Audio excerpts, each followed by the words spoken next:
वेदों की वाणी, स्तोत्रों का ज्ञान, कर्मकांड का पावन विधान। सब्सक्राइब करें परमार्थ एस्ट्रो चैनल को नित्य ऐसे ही वीडियो देखने के लिए। नारायण कवचम श्री गणेशाय नमः। राजोवाच यया गुप्तः सहस्राक्षः सवाहान् रिपुसैनिकान् क्रीडन्निव विनिर्जित्य त्रिलोक्या बुभुजे श्रियम् भगवस्तन्ममाख्याहि वर्म नारायणात्मकम्। यथा ततायिनः शत्रून् येन गुप्तो जयन्मृधे। श्रीशुक उवाच व्रतः पुरोहितस्त्वाष्ट्रो महेन्द्रायानुपृच्छते। नारायणाख्यं वर्माः तदिहैकमनाः शृणु। श्रीविश्वरूप उवाच धौताङ्घ्रिपाणिराचम्य सपवित्र उदङ्मुखः कृतस्वाङ्गकरन्यासो मन्त्राभ्यां वाग्यतः शुचिः। नारायणमयं वर्म सन्नहेद्भय आगते। दैवभूतात्मकर्मभ्यो नारायणमयः पुमान्। पादयोर्जानुनोरुर्वोरुदरे हृद्यथोरसि। मुखे शिरस्यानुपूर्व्यादोङ्कारादीनि विन्यसेत्। ॐ नमो नारायणायेति विपर्ययमथापि वा। करन्यासं ततः कुर्याद्द्वादशाक्षरविद्यया। प्रणवादियकारान्तामङ्गुल्यङ्गुष्ठपर्वशु। न्यसेद्धृदय ओङ्कारं विकारमनुमूर्धनि। शकारं तु भ्रुवोर्मध्ये णकारं शिखया न्यसेत्। वेकारं नेत्रयोर्युन्यान्नकारं सर्वसन्धिषु। मकारमस्त्रमुद्दिश्य मन्त्रमूर्तिर्भवेद्बुधः। सर्विसर्गं फलन्तं तत्सर्वदिक्षु विनिर्दिशेत्। ॐ विष्णवे नमः इत्यात्मानं परं ध्यायेद्धेयं षट्शक्तिभिर्युतम्। विद्यातेजस्तपोमूर्तिमिमं मन्त्रमुदाहरेत्। ॐ हरिर्विदध्यान्मम सर्वरक्षां। न्यस्ताङ्घ्रिपद्मः पतगेन्द्रपृष्ठे। दरारिचर्मासि गदेषु चाप। पाषाणदधानोऽष्टगुणोऽष्टबाहुः। जलेषु मां रक्षतु मत्स्यमूर्तिर्। यादो गणेभ्यो वरुणस्य पाशात्। स्थलेषु माया बटुवामनो व्यात्। त्रिविक्रमः खेवतु विश्वरूपः। दुर्गे स्वटव्याजिमुखादिषु प्रभुः। पायान् नृसिंहोऽसुरयूथपारिः। विमुञ्चतो यस्य महाट्टहासम्। दिशो विनेदुर्न्यपतश्च गर्भाः। रक्षत्वसौ माध्वनियज्ञकल्पः। स्वदष्ट्रयोनीतधरो वराहः। रामोद्रिकूटेष्वथ विप्रवासे। सलक्ष्मणो व्याद्भरताग्रजो मामुग्रधर्मादखिलात् प्रमादान्। नारायणः पातु नरश्च हाशात्। दत्तस्त्वयोगादथ योगनाथः। पायाद्गुणेशः कपिलः कर्मबन्धात्। सनत्कुमारो वतु कामदेवात्। धयग्रीवो मां पथि देवहेलनात्। देवर्षिवर्यः पुरुषार्चनान्तरात्। कूर्मो हरिर्मां निरयादशेषात्। धनवन्तरिर्भगवान् पात्वपाथ्यात्। द्वन्द्वाद्भयाद्रिषभो निर्जितात्मा। यज्ञश्च लोकादवताज्जनान्तात्। बलो गणात् क्रोधवशादहीन्द्रः। द्वैपायनो भगवानप्रबोधात्। बुद्धस्तु पाषण्डगणात् प्रमादात्। कल्किः कलेहकालमलात् प्रपातु। धर्मावनायोरुकृतावतारः। मां केशवो गदया प्रातरव्यात् गोविन्द आशङ्गवात्तवेणुः नारायणः प्राण्ढ उदात्तशक्तिर्मध्यं दिने विष्णुररीन्द्रपाणिः देवोपराह्ने मधुहोग्रधन्वा सायन्त्रिधामावतु माधवो मां दोषे ऋषिकेश उतार्धरात्रे निशीथ एकोऽवतु पद्मनाभः श्रीवत्सधामा पररात्रये सः प्रत्यूष एषोऽसिधरो जनार्दनः दामोदरो व्याधनुसन्ध्यं प्रभाते विश्वेश्वरो भगवान् कालमूर्तिः चक्रं युगान्तानलतिग्मनेमि भ्रमत्समन्ताद्भगवत्प्रयुक्तं दन्दग्ध्यरिसैन्यमाशु कक्षं यथा वातसखो हुतासः गदेशनिस्पर्शन विश्वलिङ्गे निस्पिन्ध्यजिता प्रियासि कूष्माण्डवैनायकयक्षरक्षो भूतग्रहाश्चूर्णयचूर्णयारीन् त्वं यातु धानप्रमथ प्रेतमात्रे पिशाच विप्राग्रहघोरदृष्टीन् नरेन्द्रविद्रावय कृष्णपूरितो भीमस्वनोरेर्हृदयानि कम्पयन् त्वं तिग्मधारा शिवरारिसैन्य मीशप्रयुक्तो मम छिन्धि छिन्धि चक्षुंसि चर्मं शतचन्द्रछादय दिशामघानां हर पापचक्षुषाम् दिशामघानां हर पापचक्षुषाम् यन्नो भयं गृहेभ्यो भूत् केतुभ्यो नृभ्य एव च सरीसृपेभ्यो दंष्ट्रिभ्य भूतेभ्यो घेभ्य एव च सर्वाण्डेतानि भगवन् नामरूपास्रकीर्तनात् प्रयान्तु संक्षयं सद्यो येन्ये श्रेयः प्रतीपकाः गरुडो भगवान् स्तोत्रस्तोमश्छन्दोमयः प्रभुः रक्षत्वशेषकृच्छ्रेभ्यो विश्वक्सेनः स्वनामभिः सर्वापद्योर्हरिर्नाम रूपयानायुधानिनः बुद्धेन्द्रियमनः प्राणान् पान्तु पार्षदभूषणाः यथा हि भगवानेव वस्तुतः सदसच्चयत् सत्येनानेन नः सर्वे यान्तु नाशमुपद्रवाः यथैकात्म्यानुभावानां विकल्परहितः स्वयं भूषणायुधलिङ्गाख्या धत्ते शक्तिः स्वमायया तेनैव सत्यमानेन सर्वज्ञो भगवान् हरिः पातु सर्वैः स्वरूपैर्नः सदा सर्वत्र सर्वगः विदिक्षुदिक्षोर्ध्वमधः समन्तादन्तर्बहिर्भगवान् नारसिंहः प्रहापयन् लोकभयं स्वनेन स्वतेजसा ग्रस्तसमस्ततेजाः मघवन्निदमाख्यातं वर्मनारायणात्मकं विजयस्य सञ्जसा येन दंसितोऽसुरयूथपान् एतद्धारयमाणस्तो यं यं पश्यति चक्षुषा पदा वा संस्पृशेत् सद्यः साध्वसात् स विमुच्यते न कुतश्चित् भयं तस्य विद्यां धारयतो भवेत् राजदस्युग्रहादिभ्यो व्याध्यादेभ्यश्च कर्ह्य चेत् इमां विद्यां पुरा कश्चित् कौशिको धारयन् द्विजः योगधारणया स्वाङ्गं जहौ समरुधन्वनि तस्योपरि विमानेन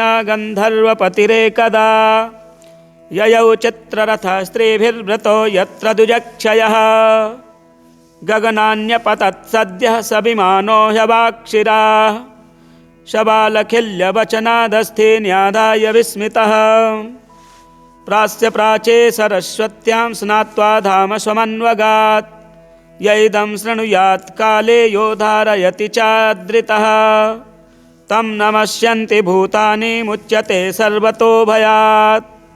श्रीशुक उवाच एतां विद्यामधिगतो विश्वरूपाच्चक्रतुः त्रैलोक्यलक्ष्मीं बुभुजे विनिर्जित्य मृगेसुरान्। राजोवाच यया गुप्तः सहस्राक्षः सवाहान् रिपुसैनिकान् क्रीडन्निव विनिर्जित्य त्रिलोक्या बुभुजे श्रियम् भगवस्तन्ममाख्याहि वर्म नारायणात्मकम् यथा ततायिनः शत्रून् येन गुप्तो जयन्मृधे।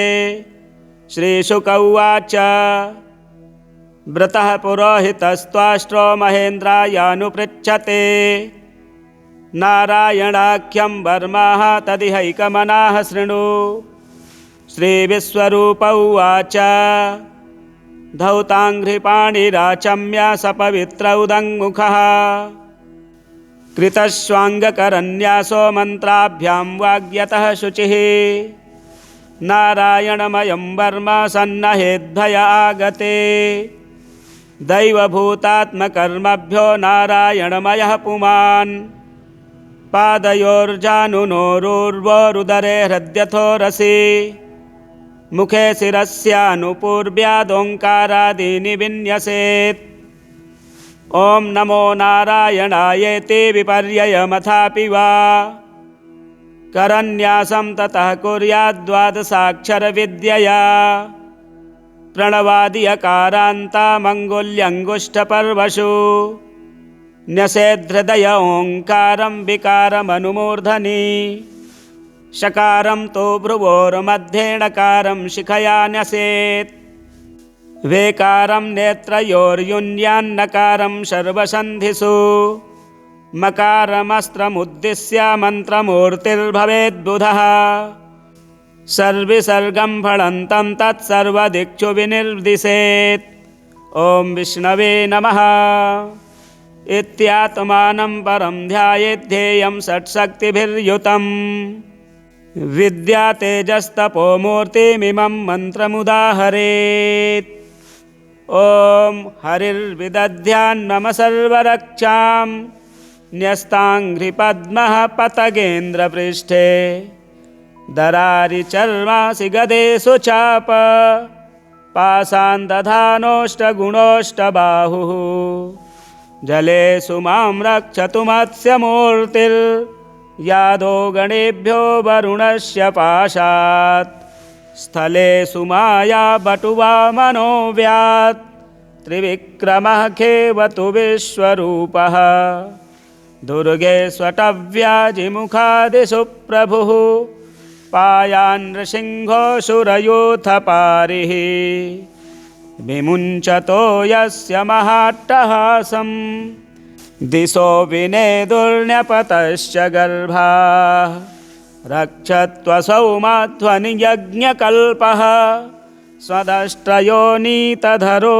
वराहः रामोद्रिकूटेष्वथ विप्रवासे स लक्ष्मणो व्याद्भरताग्रजो मामुग्रधर्मादखिलात् प्रमादान् नारायणः पातु नरश्च हाशात् दत्तस्त्वयोगादथ योगनाथः पायाद्गुणेशः कपिलः कर्मबन्धात् सनत्कुमारो वतु कामदेवात् धयग्रीवो मां पथि देवहेलनात् देवर्षिवर्यः पुरुषार्चनान्तरात् कूर्मो हरिर्मां निरयादशेषात् धनवन्तरिर्भगवान् पात्वपाथ्यात् द्वन्द्वाद्भयाद्रिषभो निर्जितात्मा यज्ञश्च लोकादवताज्जनान्तात् बलो गणात् क्रोधवसादहीन्द्रः द्वैपायनो भगवान् प्रबोधात् बुद्धस्तु पाषण्डगणात् प्रमादात् कल्किः कलेह कालमलात् प्रपातु धर्मावनायोरुकृतावतारः मां केशवो गदया प्रातरव्यात् गोविन्द आशङ्गवात्तवेणुः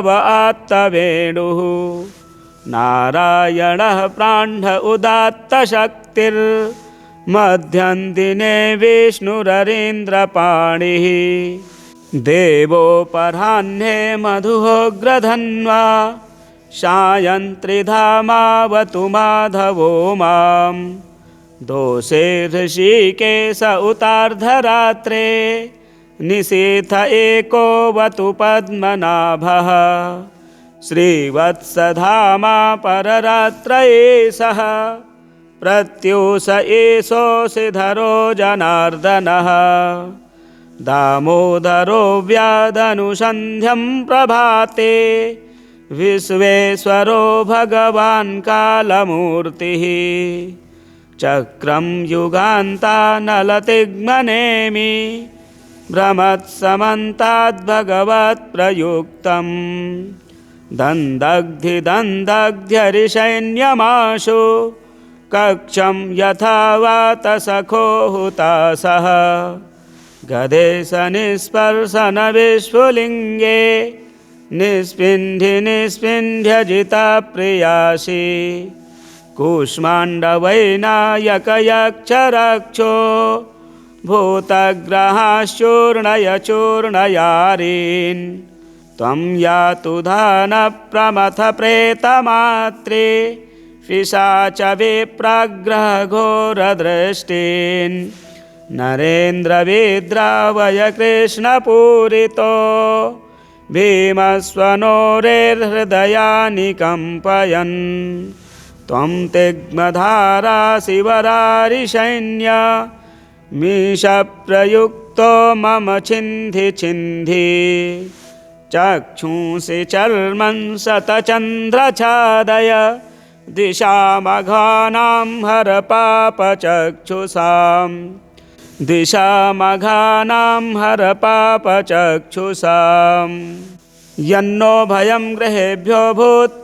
केतुभ्यो नृभ्य एव च सरीसृपेभ्यो दंष्ट्रिभ्य भूतेभ्यो घेभ्य एव च सर्वाण्डेतानि भगवन् नामरूपास्रकीर्तनात् प्रयान्तु संक्षयं सद्यो येन्ये श्रेयः प्रतीपकाः गरुडो भगवान् स्तोत्रस्तोमश्छन्दोमयः प्रभुः रक्षत्वशेषकृच्छ्रेभ्यो विश्वक्सेनः स्वनामभिः सर्वापद्योर्हरिर्नाम रूपयानायुधानिनः बुद्धेन्द्रियमनः प्राणान् पान्तु पार्षदभूषणाः यथा हि भगवानेव वस्तुतः सदसच्चयत् सत्येनानेन नः सर्वे यान्तु नाशमुपद्रवाः यथैकात्म्यानुभावानां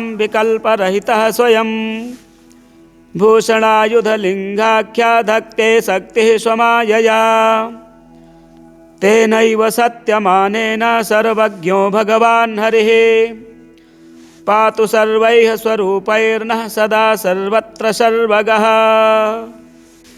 विदिक्षुदिक्षोर्ध्वमधः समन्तादन्तर्बहिर्भगवान् नारसिंहः प्रहापयन् लोकभयं स्वनेन स्वतेजसा ग्रस्तसमस्ततेजाः मघवन्निदमाख्यातं वर्मनारायणात्मकं विजयस्य सञ्जसा येन दंसितोऽसुरयूथपान् एतद्धारयमाणस्तो यं यं पश्यति चक्षुषा पदा वा संस्पृशेत् सद्यः साध्वसात् स विमुच्यते न कुतश्चित् भयं तस्य विद्यां धारयतो भवेत् राजदस्युग्रहादिभ्यो व्याध्यादेभ्यश्च कर्ह्यचेत् इमां विद्यां पुरा कश्चित् कौशिको धारयन् द्विजः योगधारणया स्वाङ्गं जहौ समरुधन्वनि तस्योपरि विमानेन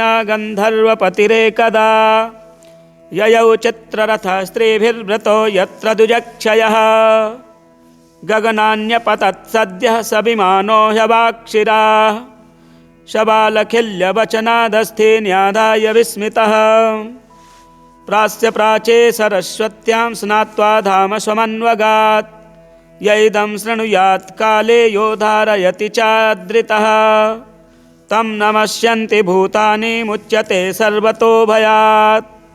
श्रीशुक उवाच एतां विद्यामधिगतो विश्वरूपाच्चक्रतुः त्रैलोक्यलक्ष्मीं बुभुजे विनिर्जित्य मृगेसुरान्।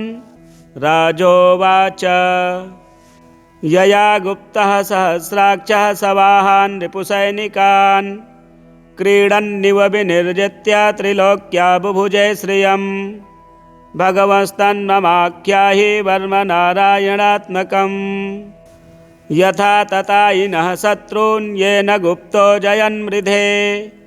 श्रीशुक उवाच व्रतः पुरोहितस्त्वाष्ट्रो महेन्द्रायानुपृच्छते नारायणाख्यं वर्माः तदिहैकमनाः शृणु।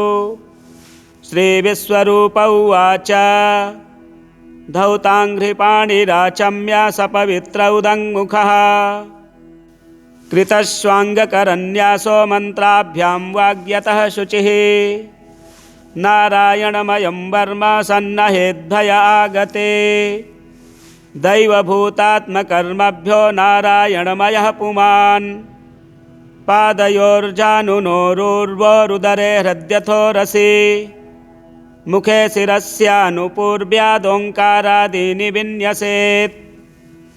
ॐ नमो नारायणायेति विपर्ययमथापि वा करन्यासं ततः कुर्याद्द्वादशाक्षरविद्यया प्रणवादियकारान्तामङ्गुल्यङ्गुष्ठपर्वशु न्यसेद्धृदय ओङ्कारं विकारमनुमूर्धनि शकारं तु भ्रुवोर्मध्येणकारं शिखया न्यसेत् वेकारं नेत्रयोर्युन्यान्नकारं सर्वसन्धिषु मकारमस्त्रमुद्दिश्य मन्त्रमूर्तिर्भवेद्बुधः सर्विसर्गं फलन्तं तत्सर्वदिक्षु विनिर्दिशेत्। ॐ विष्णवे नमः इत्यात्मानं परं ध्यायेद्धेयं षट्शक्तिभिर्युतम् विद्यातेजस्तपोमूर्तिमिमं मन्त्रमुदाहरेत्। ॐ हरिर्विदध्यान्मम सर्वरक्षां न्यस्ताङ्घ्रिपद्मः पतगेन्द्रपृष्ठे दरारिचर्मासि गदेषु चाप पाषाणदधानोऽष्टगुणोऽष्टबाहुः जलेषु मां रक्षतु मत्स्यमूर्तिर्यादो गणेभ्यो वरुणस्य पाशात् स्थलेषु माया बटुवामनो व्यात् त्रिविक्रमः खेवतु विश्वरूपः दुर्गे स्वटव्याजिमुखादिषु प्रभुः पायान् नृसिंहोऽसुरयूथपारिः विमुञ्चतो यस्य महाट्टहासं दिशो विनेदुर्न्यपतश्च गर्भाः रक्षत्वसौ माध्वनियज्ञकल्पः स्वदष्ट्रयोनीतधरो वराहः रामोद्रिकूटेष्वथ विप्रवासे स लक्ष्मणो व्याद्भरताग्रजो मामुग्रधर्मादखिलात् प्रमादान् नारायणः पातु नरश्च हाशात् दत्तस्त्वयोगादथ योगनाथः पायाद्गुणेशः कपिलः कर्मबन्धात् सनत्कुमारो वतु कामदेवात् धयग्रीवो मां पथि देवहेलनात् देवर्षिवर्यः पुरुषार्चनान्तरात् कूर्मो हरिर्मां निरयादशेषात् धनवन्तरिर्भगवान् पात्वपाथ्यात् द्वन्द्वाद्भयाद्रिसभो निर्जितात्मा यज्ञश्च लोकादवताज्जनान्ताद् बलो गणात् क्रोधवसादहीन्द्रः द्वैपायनो भगवान् प्रबोधात् बुद्धस्तु पाषण्डगणात् प्रमादात् कल्किः कलेह कालमलात् प्रपातु धर्मावनायोरुकृतावतारः मां केशवो गदया प्रातरव्यात् गोविन्द आशङ्गवात्तवेणुः नारायणः प्राण्ढ उदात्तशक्तिर्मध्यं दिने विष्णुररीन्द्रपाणिः देवोपराह्ने मधुहोग्रधन्वा सायन्त्रिधामावतु माधवो मां दोषे ऋषिकेश उतार्धरात्रे निशीथ एकोऽवतु पद्मनाभः श्रीवत्सधामा पररात्र एषः प्रत्यूष एषोऽसिधरो जनार्दनः दामोदरो व्याधनुसन्ध्यं प्रभाते विश्वेश्वरो भगवान् कालमूर्तिः चक्रं युगान्तानलतिग्मनेमि भ्रमत्समन्ताद्भगवत्प्रयुक्तं दन्दग्ध्यरिसैन्यमाशु कक्षं यथा वातसखो हुतासः गदेश निस्पर्शन विश्वलिङ्गे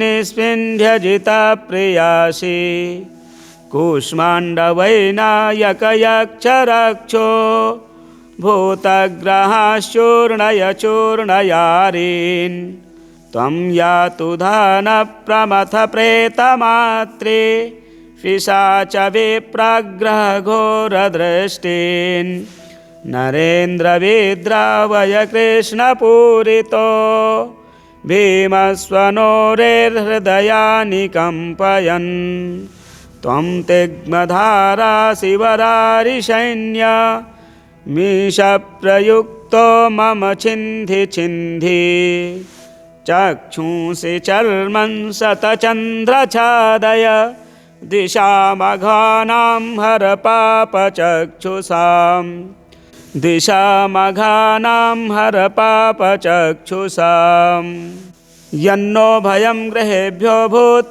केतुभ्यो नृभ्य एव च सरीसृपेभ्यो दंष्ट्रिभ्य भूतेभ्यो घेभ्य एव च सर्वाण्डेतानि भगवन् नामरूपास्रकीर्तनात् प्रयान्तु संक्षयं सद्यो येन्ये श्रेयः प्रतीपकाः गरुडो भगवान् स्तोत्रस्तोमश्छन्दोमयः प्रभुः रक्षत्वशेषकृच्छ्रेभ्यो विश्वक्सेनः स्वनामभिः सर्वापद्योर्हरिर्नाम रूपयानायुधानिनः बुद्धेन्द्रियमनः प्राणान् पान्तु पार्षदभूषणाः यथा हि भगवानेव वस्तुतः सदसच्चयत् सत्येनानेन नः सर्वे यान्तु नाशमुपद्रवाः यथैकात्म्यानुभावानां विकल्परहितः स्वयं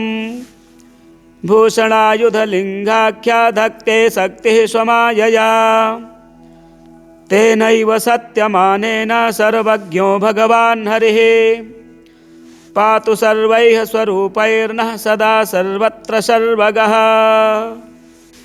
विदिक्षुदिक्षोर्ध्वमधः समन्तादन्तर्बहिर्भगवान् नारसिंहः प्रहापयन् लोकभयं स्वनेन स्वतेजसा ग्रस्तसमस्ततेजाः